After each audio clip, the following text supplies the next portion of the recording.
Gyrosphere is a self-riding, all-terrain vehicle that 2 passengers can ride in. And they get on at the loading ramp. And action. And it's basically a 6.5-foot diameter plexiglass sphere. Inside is a gyroscopic computer-driven stabilization system.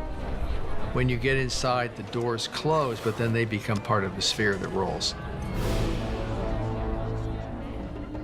The actual design of them was a young artist named Ron Mendel, who did all the drawing and all of the 3-dimensional work. Usually what happens is I'll read a few script pages or get some notes from Ed, our production designer, from Colin, the director, and he'll say the scene calls for this type of vehicle.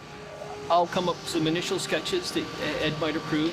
Ed will mark up on those, and I'll refine his sketches into a 3-dimensional drawing that he can present to Colin and get approval. This is a huge thing for me. I feel a lot better about it now than I ever did. We had an early show and tell with the gyro ball. At that point, it was mostly plywood and some simple plastic pieces, but it was basically a full-size mock-up.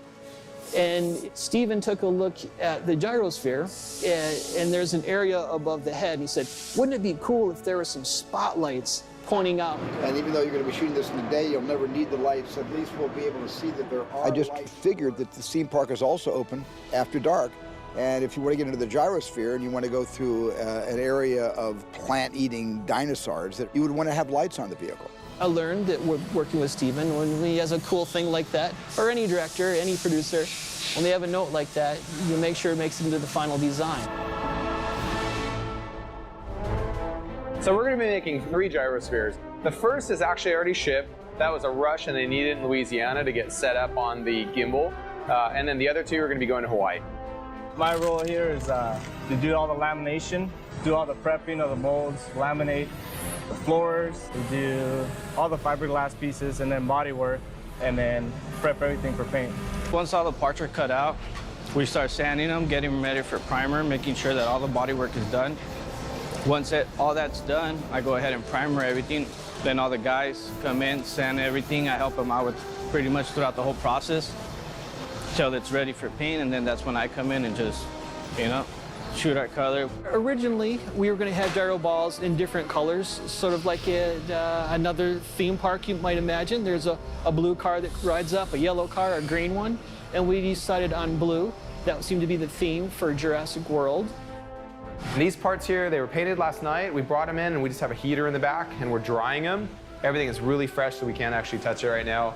As soon as we can, we want to bring it out to the shop and start to pre-assemble. The bigger pieces are some of the easiest ones, but yeah, you have to be more careful because if anything goes wrong, I have to do the whole thing again, We needed to add a lot of structure because the actors are going to be pretty violently shaken on this. So they've got this big gimbal rig that's going to be simulating it being grabbed by a dinosaur and bit all around. It was pretty challenging because we had to keep the gyro ball at 3.5 inches from the ground, so it worked for visual effects. And then later on this week, we'll wreck the gyro ball for the final destruction when the dinosaur smashes it on the ground.